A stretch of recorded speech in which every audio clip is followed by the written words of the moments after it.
கரங்கள் வைத்து கத்திர சூத்திரம் பண்ணுவோம். கத்திர நல்லவர். அல்லேலூயா. அந்த வாசித்த வேத பகுதி அப்படியே வச்சுங்க. நிறைய விஷயம் அதில் தான் பார்க்க போகிறோம்.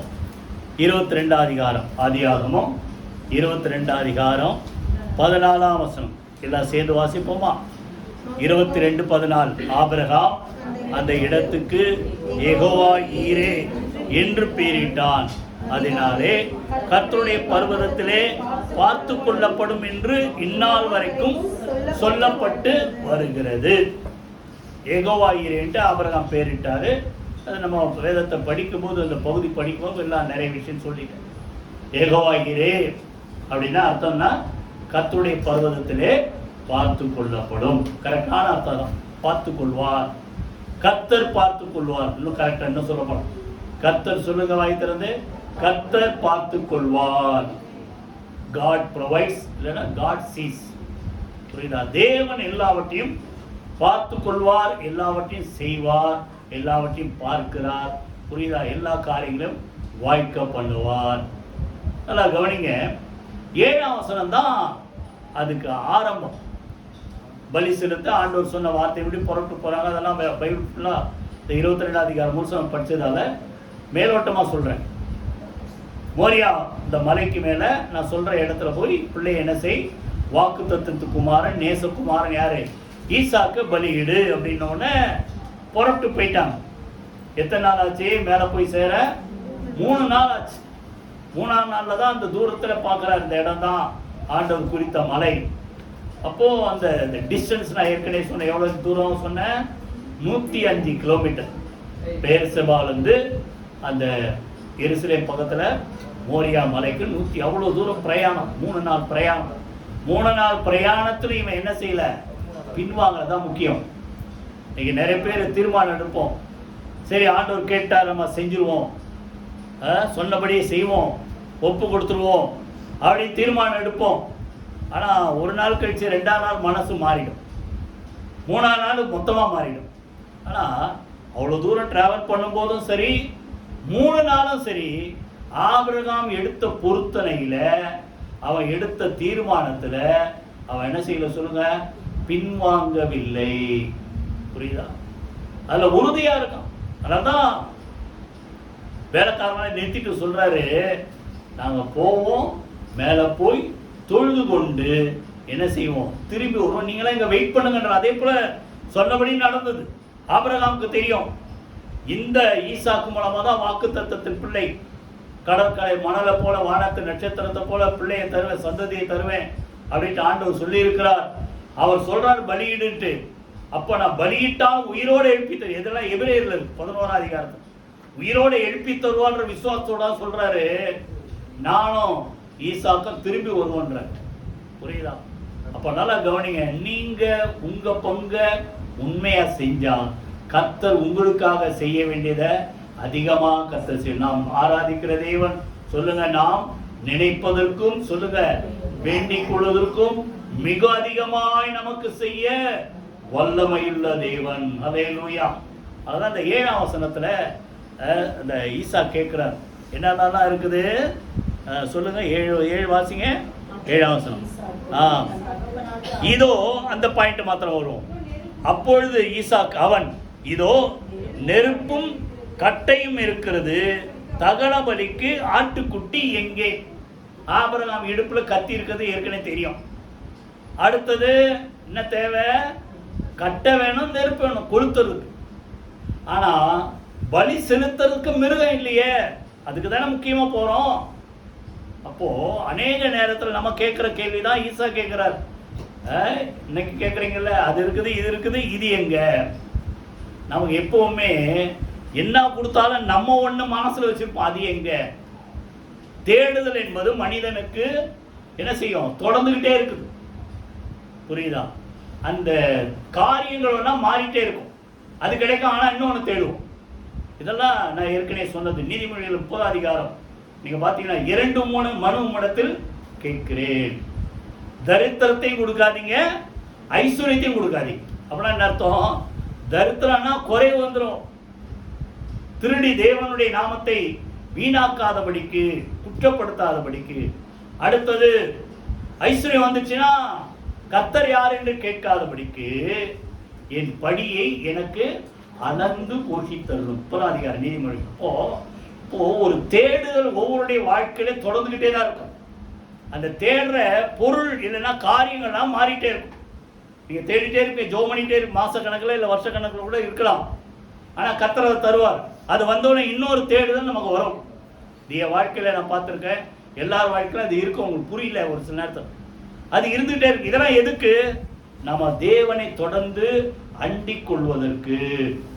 எல்லாம் கிடைச்சிச்சுன்னா நான் என்ன செய்வேன்? கர்த்தர் யார் என்று அப்படின்னு என்னத்துக்கு அவரு எல்லாம் தான் எனக்கு கிடைக்கிற அப்படின்னு போகாதபடிக்கு தான் ஒரு தேடுதல் நம்ம ஆண்டவரை அண்டிக் கொள்வதற்கு நம்ம வாழ்க்கையில திறந்து கொண்டே இருக்கிறது. அதான் அவர் சொல்றாரு, கட்டை இருக்குது, நெருப்பு இருக்குது, என்ன இல்லை சொல்லுங்க, ஆட்டுக்குட்டி எங்கே? உங்க வாழ்க்கையில ஒரு வேளை கடந்த வாரத்தில் நீங்க கேட்டிருக்கலாம், இல்லை கடந்த மாசத்துல கேட்டிருக்கலாம், அது இருக்குது இது இருக்குது, நான் முக்கியமா ஒண்ணு தேடுறேன்னு, இது எங்க? நீங்க எதுவா இருந்தாலும் சரி சொல்லுங்க, வாயை திறந்து. ஆபிரகாம் சொன்ன வார்த்தை, கர்த்தர் பார்த்து கொள்வ. சொல்லுங்க, வாயை திறந்து சொல்றாரு 8ஆம் வசனத்துல. நான் உங்களுக்கு சொன்னேன் இல்லையா, வாசிங்க அந்த வார்த்தை மாத்திரம். தேவன் சொல்லுங்க, அடுத்த வார்த்தை பார்த்து கொள்வா. சொல்லுங்க, ரெண்டு சேர்ந்து சொல்லுங்களேன், தேவன். அப்போ உங்க வாழ்க்கையில என்ன தேடுதல், தேவை, குறைவு எது வந்தாலும் இந்த அறிக்கை நீங்க பண்ணுங்க. சொல்லுங்க, வாய் திறந்து, தேவன் பார்த்து கொள்வார். வாய் திறந்து சொல்லுவோமா, தேவன் பார்த்து கொள்வார். சொன்ன மாதிரி கர்த்தர் பார்த்துக்க. அதற்கு பிறகு இவங்க புறப்பட்டு போறாங்க, பலி செலுத்துறாங்க, எல்லாம் நடக்கும். பின்னால் அதை குறித்து நம்ம கொஞ்சம் விளக்கமா பார்ப்போம். இப்போ நல்லா கவனிங்க, எப்பவுமே நம்முடைய தேவைகளை பார்க்கணும், தேவனை தேடும். ஆனா நம்ம பிரச்சனை என்ன? தேவை வந்தவன தேவைதான் தேடிட்டே இருக்கோம் இல்ல. ஏன்னா ஆண்டவர் எப்படிப்பட்டவன்ற நம்ம நிறைய நேரத்தில் மறந்துடுறோம். மத்திய 6ஆம் அதிகாரம் கடைசியில தான் சொல்றாரு, நாளைக்காக கவலைப்படாதீர்கள், நாளை தினம் தன்னுடைய காலம் என்ன செய்யும்? கவலைப்படும். 32, 33 முதலாவது அதிகாரம் தேடுங்க, தேவனுடைய ராஜ்யத்தையும் அவருடைய நீதியும் தேடுங்கள், அப்பொழுது இவையெல்லாம் கூட கொடுக்கப்படும். அதுக்கு முன்னாடி என்ன சொல்றாரு? நீங்கள் உடைக்காக கவலைப்படுறது என்ன? எண்ணத்தை உடுப்போம், எண்ணத்தை உண்போம் என்று என்ன செய்ய, எண்ணத்தை குடிப்போம் என்று கவலைப்படுறதெல்லாம் கர்த்தர் பார்த்து கொள்வார். எல்லாத்துக்கும் மேல அந்த 6ஆம் அதிகாரம் கடைசியில் இதெல்லாம் சொல்றோம்னா 8ஆம் வசனத்துல, நீங்கள் ஜெபிப்பதற்கு முன்பாக உங்களுக்கு, சொல்லுங்க வாய் திறந்து, உங்களுக்கு இன்னது தேவை என்பதை கர்த்தர் அறிந்திருக்கிறார். கைகளை வைத்து கர்த்தரை ஸ்தோத்திரம் மூலம். அப்போ நீங்க என்ன நல்லா கவனிங்க, தேவை வந்தவன ஜெபம் பண்றீங்க. ஒரு சில வாழ்க்கையில தேவை வந்தாதான் ஜெபம் பண்ணுவோம். ஆனா தினந்தோறும் ஜெபம் பண்ணுங்க. தேவை வந்தவன ஜெபம் பண்றோம். அப்போ நீங்க ஜெபம் பண்றதுக்கு முன்னாடி அப்படின்னா என்ன அர்த்தம்? தேவை வந்து நீங்க ஜெபம் பண்ண வரீங்க. ஜெபம் பண்றதுக்கு முன்னாடி என்ன அர்த்தம்? உங்கள் தேவை வருவதற்கு முன்பாகவே உங்களுக்கு இது தேவை என்பதை யார் அறிந்திருக்கிறார்? சொல்லுங்க வாய் திறந்து, கர்த்தர் அறிந்திருக்கிறார். அதான் சொல்றாரு, அவர் என்ன செய்வார்? சொல்லுங்க, பார்த்துக்கோ. இவர் கேட்ட கேள்வின்னா, ஆட்டுக்குட்டி எங்கே? இவர் தேடினது ஆட்டுக்குட்டி. ஆனா கர்த்தர் கொடுத்தது ஆட்டுக்குட்டி இல்ல. படிச்சோம் 13ஆம் வசனத்தை, எதை கொடுத்தார் ஆண்டவர்? ஆட்டு கடாவை கொடுத்தார். நல்லா கவனிங்க, நீங்க கேட்பதற்கு மேலாக கர்த்தர் நமக்கு செய்ய வல்லவர். கைகளை வைத்து கர்த்தரை ஸ்தோத்திரம் மூலமா. புதிய ஏற்பாட்டுல பார்த்தா இது யார் மூலமா வந்தது? சொல்லுங்க, ஆண்டவராகிய இயேசு கிறிஸ்து மூலமா வந்தது. யோவான் அருமையான ஸ்நானகன் இயேசு கடந்து போகும்போது சொல்றாரு, இதோ உலகத்தின், யோவான் 1ஆம் அதிகாரம் 29ஆம் வசனம். சொல்லுங்க, என்ன சொல்றாரு? இதோ உலகத்தின் பாவத்தை சுமந்து தீர்க்கிற தேவ ஆட்டுக்குட்டி. கையில வைத்து கர்த்தரை ஸ்தோத்திரம் பண்ணுவோமா? இப்போ நல்லா கவனிங்க, ஆட்டுக்குட்டி எங்கன்னு இவர் கேட்டாரு. புதிய ஏற்பாடுல அவரே ஆண்டவர் தன்னுடைய சொந்த பிள்ளை என்றும் பாராமல் அவரை ஒப்பு கொடு. இங்க பழைய ஏற்பாடுல சொந்த பிள்ளை என்றும் பாராமல் ஆபிரகாம் தன் பிள்ளை ஒப்பு கொடுத்தார். புதிய ஏற்பாடுல சொந்த பிள்ளை என்றும் பாராமல் தேவன் தம்முடைய ஒரே பேரான குமாரனாகிய இயேசு கிறிஸ்துவை அவர் அங்க தேடின ஈசாக்கு கேட்ட ஆட்டுக்குட்டியா இந்த தேவ ஆட்டுக்குட்டியை என்ன செய்த நமக்காக ஒப்பு கொடுத்தார். கைகளை வீதி கர்த்தரை ஸ்தோத்திரம் பண்ணுவோமா? அப்ப நல்லா கவனிங்க, இது எல்லாத்துக்கும் ஒன்னே ஒண்ணு, கர்த்தர் பார்த்து கொள்வார். அந்த ரோமர்ல தான் சொல்றார் 8ஆம் அதிகாரத்தில், புரியுதா? தம்முடைய சொந்த 8:32 சொல்லுங்க, தம்முடைய சொந்த குமாரன் என்றும் பாராமல் நம் எல்லாருக்காகவும் அவரை ஒப்பு கொடுத்தவர் அவரோடு கூட சேர்ந்து மற்ற எல்லாவற்றையும் நமக்கு அருளாதிருப்பதுனா கொடாமல் இருப்பது. இதையே கொடுத்துட்டாருங்க. இதே கொடுத்தவர் இதோடு சேர்ந்து நீங்க மத்தையில சொல்ற மாதிரி உடைக்கா கவலைப்படுறது என்ன, உணவுக்கா கவலைப்படுறது என்ன, புரியுதா? எதுக்காக கவலைப்படுறீங்க? எல்லாத்துக்கும் மொத்தமா பெருசு ஒண்ணு, அவருடைய குமாரனுக்குள் எல்லா ஆஸ்தி ஐஸ்வர்யம் எல்லா ஆசீர்வாதம் அடங்கி இருக்கு. இவரே கொடுத்தவர் இவரோடு கூட சேர்ந்து மற்ற எல்லாவற்றையும் நமக்கு கொடாமல் இருப்பது எப்படி? புரியுதா? பாத்தீங்கன்னா யாத்ராத்துல தொடர்ந்தார். அதே முடிச்சோன்னா 2 நாள் முன்னாடி யாத்ரா முடிச்சு. அங்க பாத்தீங்கன்னா இஸ்ரவேல் ஜனங்கள் எகிப்தை விட்டு வெளியே வந்தாச்சு. வெளியே வந்ததுன்னா ஆண்டவர் திட்டத்தின்படி தான் நடக்குது. செங்கடல் முன்பாக இருக்கு, பின்னால பார்வோன் துரத்திக்கிட்டு வர ரதங்களோட சேனைகளோட. அப்போ இஸ்ரவேல் புத்திரர் கத்துறாங்க, ஐயோ சவக்குழி எகிப்துல இல்லைன்ட்டா நாங்க இங்க வந்தோம். அப்போ ஆண்டவர் ஒரு வார்த்தை சொல்றாரு, நீ என்னிடத்தில் 14ஆம் அதிகாரத்துல 14ஆம் வசனம், நீ என்னிடத்தில் முறையிடுகிறது என்ன? 15ஆம் வசனம், நீ என்னிடத்தில் முறையிடுகிறது என்ன? உன் கோலை இனசை சமுத்திரத்துக்கு நேராக நீட்டு. நல்லா கவனிங்க. அந்த மோசே கிட்ட இருந்த கோல் மாதிரி நமக்கு ஒரு மந்திர கோல் கிடைக்கணும் தேடாதீங்க. இதெல்லாம் இயற்கை ஆண்டவர் கொடுத்துட்டார். மோசே கிட்ட இருந்த கோல் மாதிரி நமக்கு ஆண்டவர் கொடுத்த ஒரு பெரிய வல்லமை எதுன்னா அவருடைய நாமம். கைகளை வீதி கர்த்தருக்கு ஸ்தோத்திரம் பண்ணுமா? யோவான் 14:14, என் நாமத்தினாலே நீங்கள் சொல்லுங்க, எதை கேட்டாலும் அதை நான் செய்வேன். நீ முறையிடுறது என்ன? நான் தான் உனக்கு சொல்லிட்டேன், அதிகாரம் கொடுத்துட்டேன். என் நாமத்தை வச்சு நீ ஜெபம் பண்ணு, கர்த்தர் கொடுப்பார். அப்போ முறையிடாத, நீ என்ன செய்? உனக்கு கொடுத்த அதிகாரத்தை யூஸ் பண்ணு. கோலை சமுத்திரத்துக்கு நேரா நீட்டுன்னு அந்த சமுத்திரம் 2ஆக பிளந்தது, வழி திறந்தது. கைகளை வீதி கர்த்தருக்கு ஸ்தோத்திரம் பண்ணுவோம். அப்போ வழி இல்லாத இடத்துல ஜனங்களுக்கு என்ன செஞ்சார் சொல்லுங்க? வழி திறந்தார். இன்னைக்கு எத்தனை பேர் வழி தேடுறீங்க? முன்னேறி போக வழி, வேலை கிடைக்க வழி இல்லை, என்னென்னலாம் நீங்க எதிர்பார்க்கிறோம் அந்த காரியங்கள் நடப்பதற்கு எதை தேடுறோம் சொல்லுங்க? வாயை திறந்து வழி தேடுறோம். கர்த்தர் வழி உண்டாக்கணும். எப்போ? கோலை சமுத்திரத்துக்கு நேரா உயர்த்தின அந்த வழி ஏற்கனவே இருந்தது. சங்கீதத்தில் இருக்கு, 77ஆம் சங்கீதத்தில் பார்த்தா நம்முடைய வழி ஏற்கனவே கடலின் அடியில் இருந்தது, அது நம்முடைய கண்களுக்கு தெரியப்படாமல் போய். இப்போ எல்லாமே கர்த்தர் உண்டாக்கி வச்சிருக்கிறார். நீங்க ஜெபம் பண்ணா வழி திறக்கும்.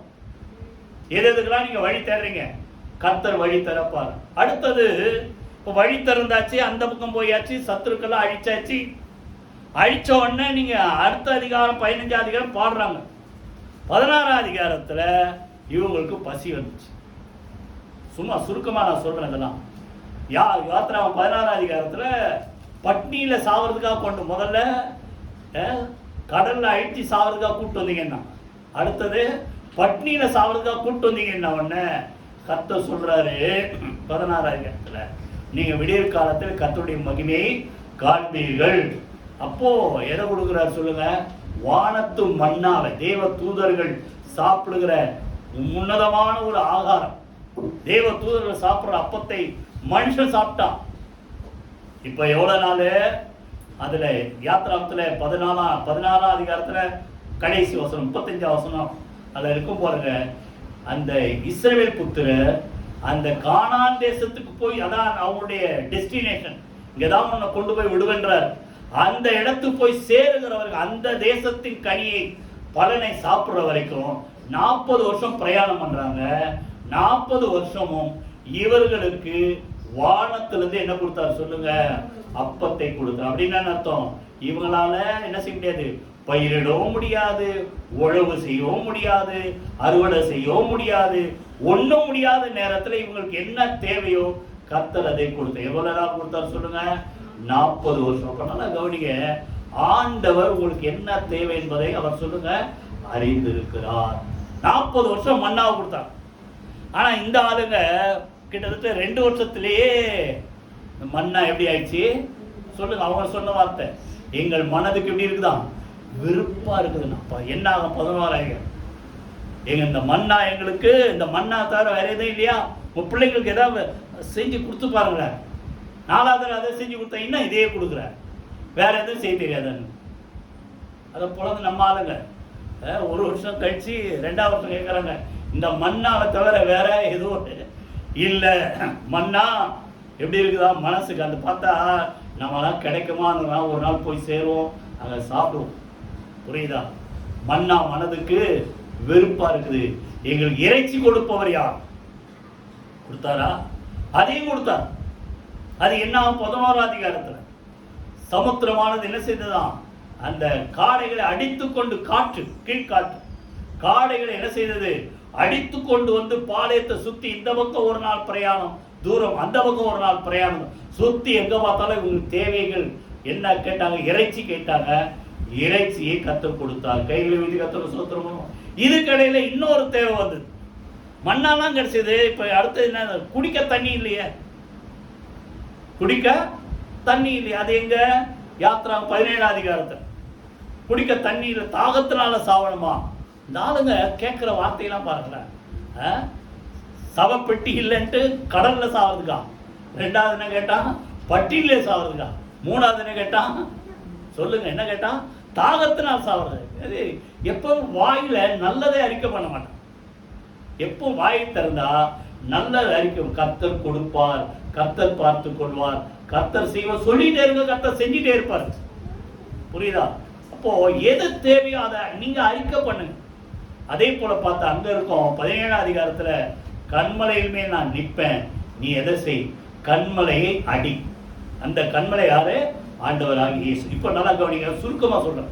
கண்மலைன்றதை விட சங்கீதத்தில் எதை சொல்றாரு, கற்பாறையிலிருந்து தண்ணி எப்படி வந்ததுதான், நதி போல ஓடி வந்தது.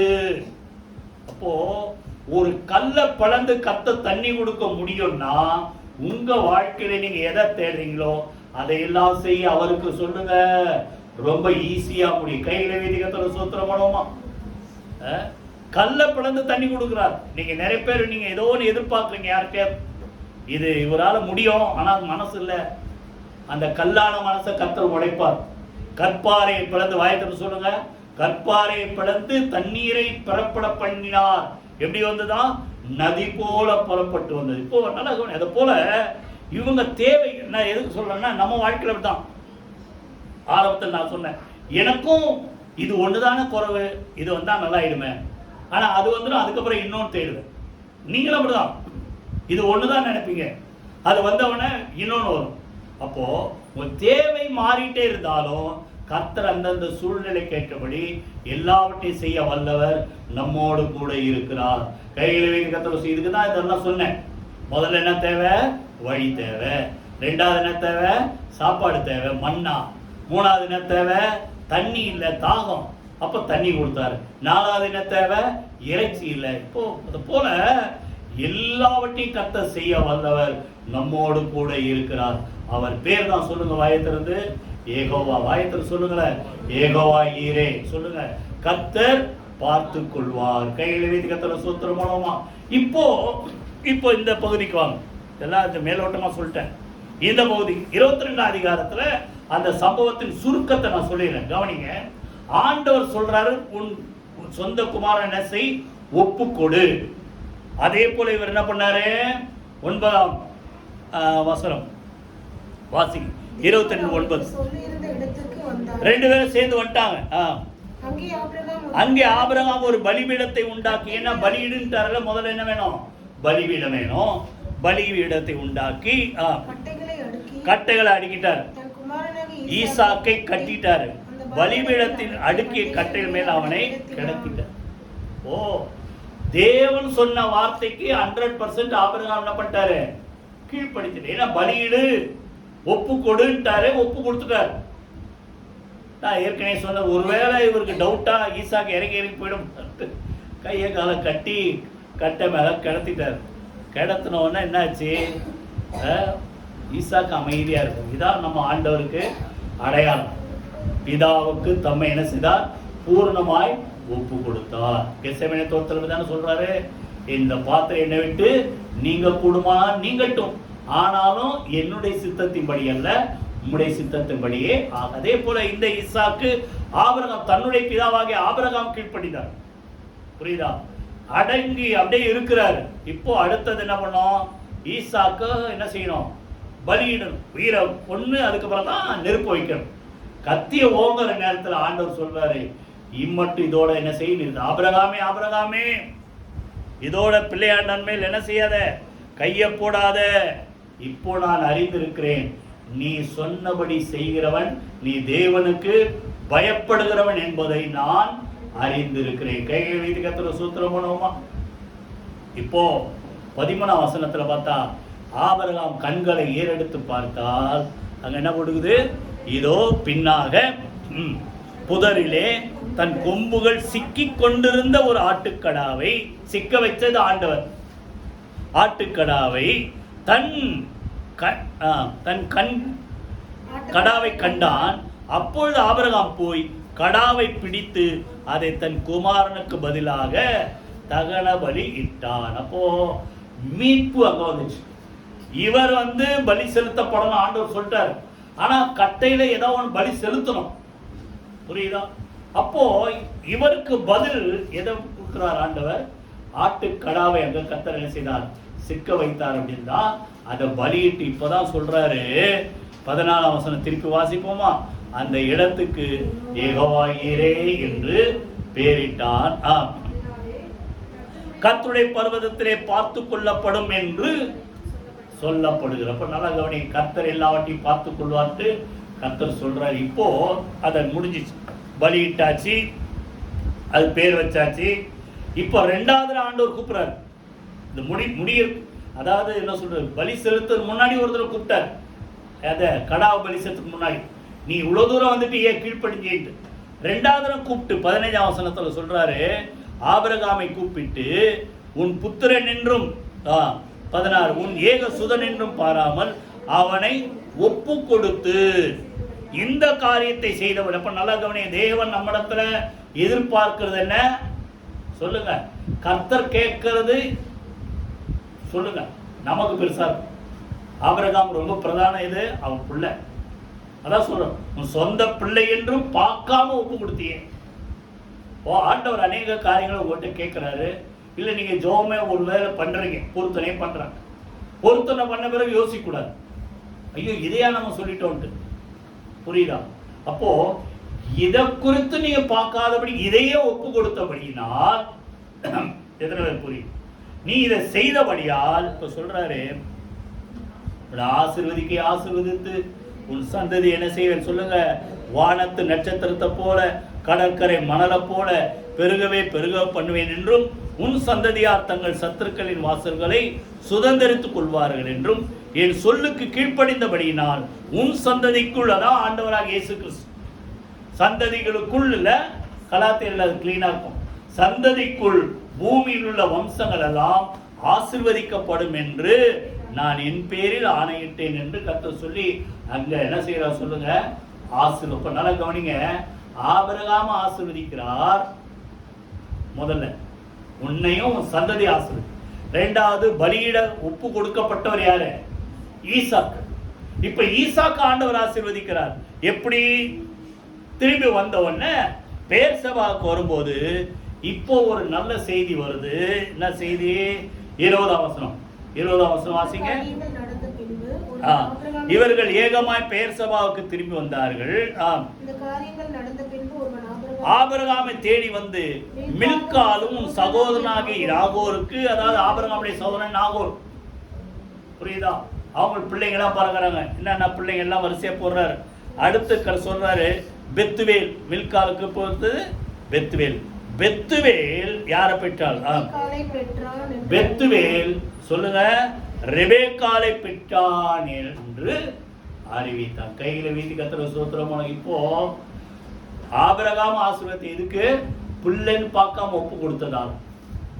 இப்போ தன்னையே பலியா ஒப்பு கொடுத்த ஈசாக்கு ஆண்டவர் ஆசீர்வதிக்கணும் இல்லையா? இப்ப ஈசாக்கு ஒரு ஆசீர்வாதம் தேடி வருது. எங்கிருந்து வருது? நான் ஏற்கனவே உங்களுக்கு சொன்ன, எவ்வளவு தூரத்துல இருந்து சொல்லுங்க, அந்த பெத்துவேல் இருக்கிற இடம் சீரியா தேசம், ஆபிரகாம் இருக்கிற இடம் பெயர்சபா, புரியுதா? 730 கிலோமீட்டர்ல இருந்து ஒரு நல்ல செய்தி வருது. இப்போ பெத்துவேல் மூலமா ஒரு பொண்ணு பிறந்திருக்குது. அந்த பொண்ணு பேர் என்ன சொல்லுங்க? ரெபேக்கா. வந்துச்சா? நல்லா கவனிங்க, நீங்க எதை ஒப்பு கொடுக்குறீங்களோ அதற்கு என்னென்னலாம் தேவையோ அதை எல்லாவற்றையும் சொல்லுங்க. வாய் திறந்த வார்த்தை கர்த்தர் சொல்லுங்க, கர்த்தர் பார்த்து கொள்வார். ஈசாக்கு தன்னையே ஒப்பு கொடுத்ததால ஈசாக்குடைய எதிர்காலத்தை ஆசீர்வதிக்கும்படி அவனுக்கு ஒரு வாழ்க்கை துணை அங்க இருக்குது என்று ஒரு நல்ல செய்தியை கர்த்தர் என்ன செய்யறார், அவ்வளவு தூரத்துல இருந்து ஒரு ஆளை அனுப்பி என்ன செய்யறார் சொல்லுங்க, சொல்ல வைக்கிறார். கையில வைத்து கர்த்தர் சொல்றோம். ஒண்ணு நாம என்ன செய்யணும் சொல்லுங்க, கர்த்தர் சொன்ன வார்த்தைக்கு கீழ்ப்படிந்து ஒப்பு கொடுத்தால் கர்த்தர் எல்லாவற்றையும் செய்வார். இப்போ எதை ஒப்பு கொடுக்கிறது, அவரு பிள்ளைய ஒப்பு கொடுத்தாரு. உங்ககிட்ட என்ன பிள்ளைய கேட்கிறாரு, 3 காரியம் ரொம்ப ஷார்ட்டா ஒரு 10 நிமிஷத்துல பார்த்து முடிச்சிடும். எதை ஒப்பு கொடுக்க வேண்டும் முதல்ல வாசிங்க. 2 தீமோத்தேயு 1:12. 2 தீமோத்தேயு 1:12 வாசிங்க. அதே நிமித்தம் நான் இந்த பாடுகளையும் அனுபவிக்கிறேன், ஆயினும் நான் வெட்கப்படுகிறதில்லை. ஏனென்றால் நான் விசுவாசித்திருக்கிறவர், ஆபிரகாம் விசுவாசித்தார், நான் விசுவாசித்து இருக்கிறவர் இன்னார் என்று அறிவேன்.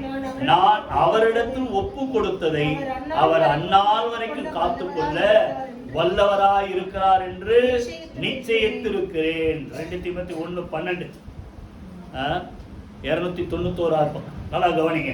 இப்போ பவுலுடைய அறிக்கை என்ன, அவர்கிட்ட என் வாழ்க்கை நான் ஒப்பு கொடுத்தேன், என்னை அதாவது என்னுடைய ஆவி ஆத்துமா சரீரத்தை நான் ஒப்பு கொடுத்தபடினால் அவரிடத்தில் ஒப்பு கொடுக்கப்பட்ட அந்த என்னுடைய வாழ்க்கையை இல்லைன்னா சொல்லுங்க என்னுடைய ஆவி ஆத்துமாவை கர்த்தர் எது வரைக்கும் பார்த்துக்கார் சொல்லுங்க, அந்நாள் வரைக்கும் அர்த்தம் கர்த்தருடைய நாள் வரைக்கும் இல்ல, அவர் நம்மளை தேடி வருகிற அந்த ரகசிய வருகை வரைக்கும் இல்ல, நம்ம கண்ணை மூடி அவருடைய ராஜ்யத்துல முன்னாடி போயிடுவோம்னா அங்க போகிற வரைக்கும் கர்த்தர் அதை என்னை காத்து கொள்ள சொல்லுங்க வாய் திறந்து வல்லவர். நல்லா கவனிங்க, நம்மளை பூர்ணமா ஒப்பு கொடுத்தா நம்மளை காப்பாற்ற அவர் வல்லவர். கையில் வீதி கத்துற சூத்திரம் மூலமா நம்மளை ஒப்பு கொடு. எது ஆவி ஆத்மா சரீரம். 1 தெசலோனிக்கேயர் 5:23-24 பாத்தீங்கன்னா அதுல இருக்கும் பாருங்க. எதை ஒப்பு கொடுக்கணும் வாசிங்க. 1 தெசலோனிக்கேயர் 5:23-24. சமாதானத்தின் தேவன் தாமே உங்களை முற்றிலும் பரிசுத்தமாக்குவாராக. உங்கள் 3 இருக்கு பாருங்க, ஆவி ஆத்மா சரீரம் முழுதும் நம்முடைய கர்த்தராக இயேசு கிறிஸ்து வரும்போது குற்றமற்றதாய் இருக்கும்படி காக்கப்படுவதாக. அதை காக்கிறவர் யாரு, உங்களை அழைக்கிறவர் உண்மை உள்ளவர். அவர் அப்படியே செய்வார்னா அர்த்தம், அப்படியே அவர் காப்பார். கைகளை வீதிகத்தில் சொல்ற ஒண்ணே நம்ம லைஃபை சொல்லுங்க வாய் திறந்து பூர்ணமா அவருக்கு ஒப்பு கொடுங்க. நீங்க ஒப்பு கொடுத்துட்டா அவர் காக்க வல்லவர். யூதால எனக்கு பிடித்த வார்த்தை 24 ஒரே அதிகாரம் 24 சொல்லுங்க, வழுவாதபடி நம்மை காக்கவும் நம்முடைய பிதாவுடைய சமூகத்தில் நம்மை எங்க கொண்டு போய் நிறுத்துவாராம், மாசற்றவர்களாய் குற்றமல்லாதவர்களாய் கொண்டு போய் நிறுத்தம் வல்லமில்லை. அவருக்கு என்னது உண்டாவதாக, மகிமை உண்டாவது. கடைசியில அவருடைய ராஜ்யத்தில் நம்மளை கொண்டு போய் சேர்க்கிற வரைக்கும் நம்மை மாசற்றா குற்றமில்லாதவர்களாய் காக்க வல்லவர். நீங்க ஒப்பு கொடுத்தா போதும், கர்த்தர் செய்யும். இதான் ரோமர்ல ஏற்கனவே சொன்ன நினைக்கிறேன். எது புத்தியுள்ள ஆராதனை, உங்கள் சரீரங்களை தேவனுக்கு ஏற்கும் பலியாக ஜீவ பலியாக என்ன செய்ய ஒப்பு கொடுக்க வேண்டும் என்று உங்களுக்கு புத்தி சொல்லுகிறேன். இதுவே நீங்கள் செய்யத்தக்க சொல்லுங்க புத்தியுள்ள ஆராதனை. கைகளை வைக்கிற சூத்திரமானோமா. இப்போ ஆபிரகாம் ஈசாக்கு ஒப்பு கொடுத்தார். ஈசாக்கு ஃபியூச்சர்ல என்ன தேவைன்றதை கர்த்தர் செய்தார். கரெக்டா கால்குலேட் பண்ணி திட்டம் போட்டு கர்த்தர் செய்து முடித்தார். அதே போல உங்க வாழ்க்கையை நீங்க ஆண்டவர் பூர்ணமா ஒப்பு கொடுத்தா உங்களுக்கு என்னென்னலாம் தேவை, எதிர்காலத்துல இருந்தாலும் சரி அவருடைய ராஜ்யத்துல போய் சேருகிற வரைக்கும் கர்த்தர் எல்லாவற்றையும் சொல்லுங்க வாய் திறந்து பார்த்து கொள்வார். முதல்ல யாரை ஒப்பு கொடுக்கணும், நம்ம லைஃப். 2வது ரொம்ப சுருக்கமா, 2வது நம்ம குடும்பத்தை ஒப்பு கொடுங்க. நம்மள ஒப்பு கொடுத்தாச்சு. எத்தனை பேர் நீங்க வந்துட்டீங்க, உங்க குடும்பத்துல எத்தனை பேர் வராம இருக்காங்க யோசித்து பாருங்க. நம்ம வந்தா போதுமா, எல்லாரையும் ஆண்டவருக்கு ஒப்பு கொடுக்கிறோம். வாசிங்க எரேமியா 49:11. எரேமியா 49:11 வாசிப்போம். திக்கற்றலாய் போகிற உன் பிள்ளைகளை ஒப்புவி, என்கிட்ட ஒப்பு கொடுன்றார். நான் அவர்களை உயிரோடே காப்பாற்றுவேன். உன் விதவைகள் என்னை, அதுக்காக விதவதாமல்ல, உங்களையும் உங்க குடும்பத்தையும் யார் கையில ஒப்பு கொடுங்க? ஆண்டவர்கிட்ட ஒப்பு கொடுங்க. கர்த்தர் கடைசி வரைக்கும் காப்பார். கைகளை வீடு கர்த்தர் சொல்றோமா? நம்மள ஒப்பு கொடுத்தாச்சு. அடுத்தது உங்க பிள்ளைங்க தான் திருப்பி திருப்பி சொல்றேன், பிள்ளைங்களை விட்டுறாதீங்க. பிள்ளைங்களை சொல்லுங்க. எத்தனை பேர் நான் வந்தா போதும்? பிள்ளைங்களை எத்தனை பேர் விட்டு வந்தீங்க? சொல்லுங்க. விட்டுறாதீங்க. ஏன்னா அந்த பிள்ளைங்க எங்க காணப்படணும்? யாரு? ஆண்டவர் சொல்றார், அவன் எங்க காணப்படணும்? சாமுவேல் கர்த்தருடைய சமூகத்தில் காணப்பட வேண்டும். இது ஆண்டவர் ஆசையே இல்லையா? அப்ப நம்ம வந்துட்டோம், பிள்ளையை அங்க விட்டு வந்தோம். புரிஞ்சுதா? இப்போ உங்களை ஒப்பு கொடுங்க. ரெண்டாவது சொல்லுங்க, உங்க குடும்பத்தை ஒப்பு கொடுங்க. கைகளை வீதி கர்த்தர் சோத்திரம். 128 சங்கீதத்துல பாத்தீங்கன்னா எல்லாத்தையும் முழுசா ஆண்டவர் ஆசீர்வதிக்கிறார். கர்த்தருக்கு பயப்படுகிற மனுஷன், ரெண்டாவது அவன் மனைவி, மூணாவது அவன் பிள்ளைகள், நாலாவது அவன் பிள்ளைகளின் பிள்ளைகள் தான் குடும்பம். இப்ப நம்ம வந்துட்டோம், நம்மள ஒப்பு கொடுத்தோம். பிள்ளைகளை இன்னும் அறகுறையா வச்சிருக்காதீங்க. எத்தனை பேர் புரியுது? யோசித்து பாரு, விட்டுறாதீங்க. பிள்ளைங்க யாருக்கு வேண்டும்? சொல்லுங்க வாயை திறந்து. ஆண்டவருக்கு வேண்டும். காணப்பட, அவருடைய சமூகத்துல காணப்பட. அதனால ஆண்டவர் சொல்றாரு, மத்தேயு 18 அதிகாரத்தில் சொல்றாரு, மார்க்கு 10 அதிகாரத்தில் சொல்றாரு, பிள்ளைகளை என்னிடத்தில் வருவதற்கு என்ன செய்யுங்க? தடை பண்ணாதீர்கள். அவர்களை என்னிடத்தில் என்ன செய்யுங்க? கொண்டு வாருங்க. ஏன்னா அந்த பிள்ளைகளுக்கு என்று ஆண்டவர் யாரை வச்சிருக்காரா? தேவ தூதர்களை ஆண்டவர் வச்சிருக்கிறார். அப்போ உங்க குடும்பத்துல யோசிச்சு பாரு. நீங்க வந்துட்டீங்க, உங்க வீட்டுக்காரர் வந்தாரா? இல்ல உங்க ஒய்ஃப் வந்துட்டாங்களா? இல்ல உங்க பிள்ளைங்க வந்திருக்காங்களா? இல்ல உங்க கூட பிறந்த மக்கள் வந்திருக்காங்க? எத்தனை பேர் ஆண்டவர் விட்டு தூரமா இருக்கிறார்? கர்த்தர் சொல்றாரு, நம்மளை ஒப்பு கொடுப்போம். ரெண்டாவது சொல்லுங்க, நம்ம குடும்பத்தை ஒப்பு கொடுப்போம். கர்த்தர் சொல்றாரு, கடைசி வரைக்கும் காக்க வந்தார். 147 சங்கீதம். ஒரு 2 வசனத்தை வாசி அடுத்து போயிடுவோம். 147 சங்கீதம் 13-14 2 வசனம் வாசிங்க. அவர் உன் வாசல்களின் தாழ்பால்களை பலப்படுத்தி உன்னிடத்தில் உள்ள உன் பிள்ளைகளை ஆசீர்வதிக்கிறார். அவர் உன் எல்லைகளை சமாதானம் உள்ளவைகளாக்கி உச்சிதமான கோதுமையினால் உன்னை திருப்தியாக்குனார். கவனிங்க, உன் வாசல்களின், உன் குடும்பத்தின் பாதுகாப்ப கர்த்தர் உறுதிப்படுத்துறார். எப்போ? குடும்பத்தை நீங்க கர்த்தருக்கு ஒப்பு கொடுத்தார். உன் பிள்ளைங்களை கர்த்தர் என்ன செய்வார்? சொல்லுங்க, ஆசீர்வாதம். பிள்ளைங்க கர்த்தரை தேடி வந்தா பிள்ளைங்களை யார் போதிப்பார்? சொல்ல மாட்டீங்க. யார் போதிப்பார்? பிள்ளைகள் எல்லாரும் யாரால் போதிக்கப்பட்டு? சொல்லுங்க, கர்த்தரால் போதிக்கப்பட்டிருப்பார்கள். பிள்ளைங்க இங்க வந்துட்டா, அந்த போதனை கேட்டா எப்படி இருப்பாங்க? அந்த வசனம் புரியுதா? அடுத்த ஸ்டெப் சொல்லுங்க. உன் பிள்ளைகளுடைய சமாதானம் பெரிதா இருக்க. பிள்ளைங்க ஏன் ஒருத்தருக்கு ஒருத்தர் சண்டை போட்டுக்குது? எங்க வரல? புரிஞ்சா சொல்லுங்க, எங்க வரல? கர்த்தரை தேடி வந்தா அது சமாதானமா இருக்கும். அதுதான் சொல்றாரு, உன்னையும் உன் குடும்பத்தையும் உன் பிள்ளைகளை எங்க கொண்டு வந்து சேரு? கர்த்தருடைய சமூகத்துல கொண்டு வந்து சேரு. பிள்ளைகளை கர்த்தர் ஆசீர்வதிக்கத்தான் சொல்றாரு, சமாதானம் உள்ளவைகளாக்கி. எல்லைகள்னா முதல்ல எங்க சமாதானம்? வீட்டுக்குள்ள, குடும்பத்துக்குள்ள சமாதானம்னா முழு குடும்பமா வந்தா சமாதானமா இருப்பீங்க. இதுல பாதி வந்து பாதி வரலன்னா ஏதோ ஒண்ணு நடக்குது. முழுசா வாங்க, கர்த்தர் உங்க வாழ்க்கையை சொல்லுங்க, சமாதானமாய் காத்துக்கொள்ளுங்க. முதல்ல நம்மள ஒப்பு கொடுங்க. சொல்லுங்க, சுருக்கமா சொல்றேன். ரெண்டாவது குடும்பத்தை ஒப்பு கொடுங்க. மூணாவது ஏதோ ஒப்பு கொடுக்கணும். லூக்கா 8 அதிகாரம் 3 வசனம். அதான் முடிச்சிரு. லூக்கா 8 அதிகாரம் 3 வசனம் வாசிங்க.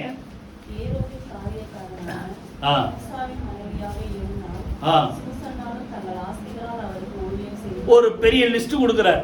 மகதலேனா மரியாள் அப்படி இப்படின்னு சொல்லிட்டு சூசன்னா, யோவன்னா, ஜோஹன்னா, சூசன்னா சொல்லிட்டு ஒரு லிஸ்ட் சொல்றாரு. தங்கள் வாசிங்க அந்த 3 வசனம் பின்பகுதி.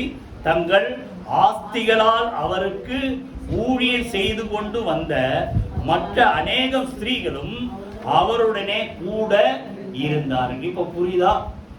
ஏதோ ஒப்பு கொடுக்கணும். புரிஞ்சா சொல்லுங்க. ஏதோ ஒப்பு கொடுக்கணும் சொல்லுங்களேன். உங்க நானே ஓட்டாண்டின்னு சொல்லாதீங்க, நீங்க இருக்கிறத ஒப்பு கொடுங்க, நிறைய தேடி வரும். நான் சொல்ற எத்தனை பேர் நம்புறீங்க? உங்களுக்கு உண்டானுங்க அப்படியே வச்சுங்களேன். ஆஸ்தின்றதை விட பெருசா ஆஸ்தி சேர்க்கல, ஆனா உங்ககிட்ட என்ன இருக்குதோ அதை ஆண்டவருக்கு ஒப்பு கொடுங்க. ஒரு பையன் இருக்கிறான், அந்திரேயா வந்து என்ன சொல்றாரு சொல்லுங்க, 3 நாளா சாப்பிட்டா ஒண்ணு இல்லாம இருக்கிறாங்க, பசியை அனுப்பிட்டா சோர்ந்து போவாங்களே. அப்போ அந்திரேயா வந்து சொல்றாரு, இங்க ஒரு பையன் இருக்கிறான், அவன் கிட்ட என்ன இருக்குது, 5 அப்பம் 2 மீன். புரியுதா? அப்போ பையன்கிட்ட இருந்தது ஆண்டவர்கிட்ட வந்தது, ஆண்டவர்கிட்ட வந்தது பெருகுச்சு. 5000 புருஷர் இன்னும் பிள்ளைகள் பெண்கள் எல்லாம் வேண்டிய மட்டும் சாப்பிட்டாங்க, மீதி எடுத்தாங்க 12 கூடை நிறைய. 5 அப்பத்தை ஒரு கூடையில வச்சாலே 1/4 பங்கு கூட வராது. இப்போ சாப்பிட்டு மீதியானது 5 கூடை நிறைய, சாரி 12 கூடை நிறைய எடுக்கப்பட்டது. காரணம், அப்போ இவங்க யார்கிட்ட ஒப்பு கொடுத்தாங்க? 5 அப்பம் 2 சின்ன பையன் வச்சிருக்கான், ஆனா சின்ன பையன் கிட்ட இருக்கு யார் கையில வந்து சொல்லுங்க, வாயத்திலிருந்து கர்த்தர் கையில வந்தது. சொல்லுங்க. அப்போ உங்களுக்கு உண்டானவை முதல்ல நம்மள சொல்லுங்க, 2வது நம்ம குடும்பம், 3வது உங்களுக்கு உண்டானவைகளை கர்த்தரிடத்தில் ஒப்பு கொடுங்க. கர்த்தர் ஒரு நாளும் குறைவில்லாமல் நடத்துவார். கையில வீட்டு கர்த்தரை சூத்திரம் பண்ணுவோமா? அந்த யாரு பேதுரு, மார்க்ல இருக்கும், மத்தேயில இருக்கும். ஆண்டவரே, நாங்கள் 19 அதிகாரம் மத்தேயு 19:27 படிச்சுப்பார். ஆண்டவரே, இதோ நாங்கள் எல்லாவற்றையும் விட்டு உமக்கு பின் சென்றோமே, உங்க பின்னால வந்தோமே, எல்லாத்தையும் விட்டு வந்தோமே, எங்களுக்கு என்ன கிடைக்கும் சொல்றாரு. எதை விட்டியோ அவைகளை, அதுல இருக்கா, யாரும் எடுத்து வச்சிருக்கீங்க அந்த பேஜ் 19, மத்தேயு 19. அதற்கு இயேசு 28ஆம் வசனம், மறுஜென்ம காலத்திலே மனுஷகுமாரன் தம்முடைய மகிமையுள்ள சிங்காசனத்தில் வீட்டிருக்கும் போது என்னை பின்பற்றின நீங்கள், எப்போ எல்லாத்தையும் விட்டு பின்பற்றி வாங்க, நீங்கள் இஸ்ரவேலின் 12 கோத்திரங்களின் நியாயம் தீர்க்கிறவர்களாக 12 சிங்காசனங்களை விட்டிருப்பீர்கள் என்று மெய்யாகவே. இதோட மாத்திரம் இல்ல, எதை விட்டீங்களோ அதை, என் நாமத்து நிமித்தம் வீட்டை விட்டாலும் சரி, சகோதரை விட்டாலும் சரி, சகோதரிகளை விட்டாலும் சரி, தகப்பனை விட்டாலும் சரி, தாயை விட்டாலும் சரி, மனையை விட்டாலும் சரி, பிள்ளைகளை விட்டாலும் சரி, அடுத்தது நிலங்களை, அதாவது ஆஸ்தி, எதை ஒப்பு கொடுத்தீங்களோ அவைகளை எவ்வளவு மடங்கா சொல்லுங்க, 100 திரும்ப பெறுவீர்கள். இதோடு சேர்ந்து ஒரு மகிமையான போனஸ் தான், அவர் ராஜ்யத்துல நீங்க உங்க சுத்து வட்டார மக்களை ஆளுகை செய்கிற ஒரு சிங்காசனத்தின் மேல் வீட்டிருப்பீர்கள். கைகளை வீட்டுக்கு சூத்திரம் பண்ணுவோமா? இப்ப புரிஞ்சா சொல்லுங்க, ஏதோ சொல்லுங்க, உங்களுக்கிட்ட என்ன இருக்கு? அதிகமா தொட்டது லூக்கால இருக்கும், மத்தையில இருக்கும். காணிக்கப்பட்டிக்கு முன்னாடி ஆண்டவர் பார்த்துருக்கார். எல்லாரும் ஐஸ்வர்யவான் நிறைய போட்டான். ஒரு ஏழை விதவை 2 காசு போட்டார். அவர் என்ன சொல்றாரு, இவர்கள் போட்டது எல்லாவற்றையும் 2 காசு போட்ட ஏழை விதவை அதிகமா போட்டார். என்ன விஷயம்? ஒரே ஒரு வார்த்தை தான் வித்தியாசம்.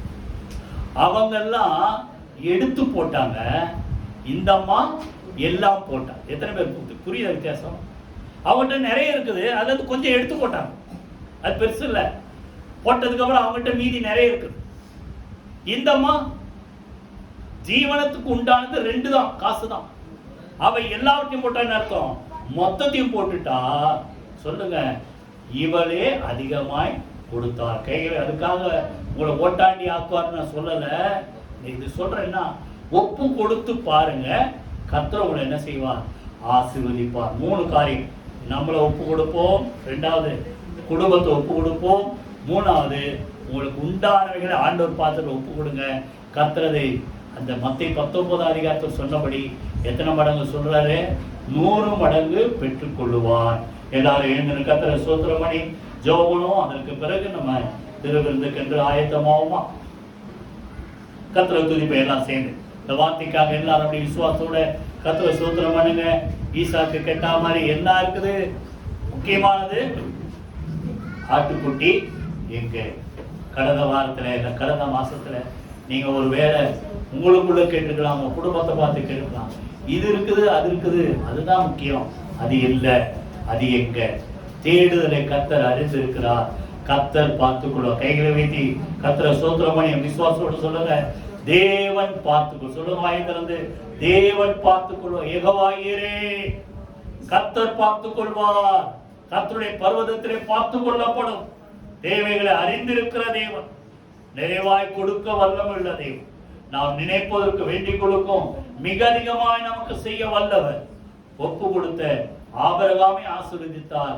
தன்னைத்தானே ஒப்பு கொடுத்த ஈசாக்கை ஆசீர்வதித்து அவன் எதிர்கால திட்டங்களை கர்த்தர் அந்த இடத்துல தான் கொடுக்கிறான். இந்த காரியம் நடந்த பின்பு நல்ல செய்தி வருது. நீங்க ஒப்பு கொடுத்து பாருங்க, உங்க குடும்பத்துல நீங்க எதிர்பார்க்கிறதுக்கு மேல, நினைப்பதற்கு மேல கர்த்தர் எல்லாவற்றையும் செய்ய வல்லவர். கரங்களை வைத்து கர்த்தரை ஸ்தோத்திரம் பண்ணுவோமா? ஹல்லேலூயா, ஹல்லேலூயா. நன்றி செலுத்துகிறோம், நன்றி செலுத்துகிறோம் தகப்பனே. நீ சொன்ன வார்த்தையின்படி ஆண்டவரே 100% அதை விசுவாசித்து அறிக்கை செய்கிறோம். யெகோவா ஈரே, கர்த்தர் எல்லாவற்றையும் பார்த்துக் கொள்வீர். ஆண்டவரே, ஆபிரகாம் தன்னுடைய சொந்த பிள்ளை ஒப்பு கொடுத்தது போல அவனை ஆசீர்வதித்தீர், அவன் சந்ததியை ஆசீர்வதித்தீர், ஒப்பு கொடுக்கப்பட்ட ஈசாக்கை ஆசீர்வதித்தீர். அதே போல ஆண்டவரே, வந்திருக்கிற பிள்ளைகள் தங்களை ஒப்பு கொடுக்க உதவி செய்யுங்க. தங்கள் குடும்பத்தை உமக்கென்று ஒப்பு கொடுக்க உதவி செய்யுங்க.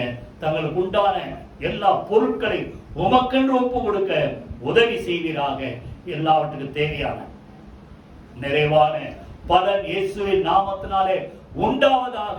தேவ ஜனங்களை கர்த்தர் அப்படியாக ஈசாக்கு 100 மடங்கு ஆசீர்வதித்தது போல, தாவீது நாளுக்கு நாள் விருத்தியடை செய்தது போல, யோசேப்பு எந்த இடத்துல இருந்தாலும் நாளுக்கு நாள் உயர்த்தப்பட்டது போல, பிள்ளைகளை சகல விதத்திலும் கர்த்தர் கூட இருந்து ஆசீர்வதித்து உயர்த்துவீராக. இயேசு கிறிஸ்துவின் ஜீவனுள்ள ஜெயமுள்ள நாமத்தில் ஜெபிக்கிறோம் நல்ல பிதாவே. ஆமென், ஆமென்.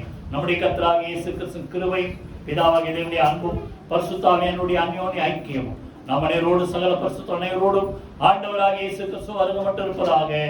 ஆமென். என் ஆத்துமாவே கர்த்தரை ஸ்தோத்திரி, என் உள்ளமே அவருடைய பரிசுத்த நாமத்தை ஸ்தோத்திரி. என் ஆத்துமாவே கர்த்தரை ஸ்தோத்திரி, அவர் செய்த சகல உபகாரங்களை மறவாதே. ஆமென், ஆமென். God bless you.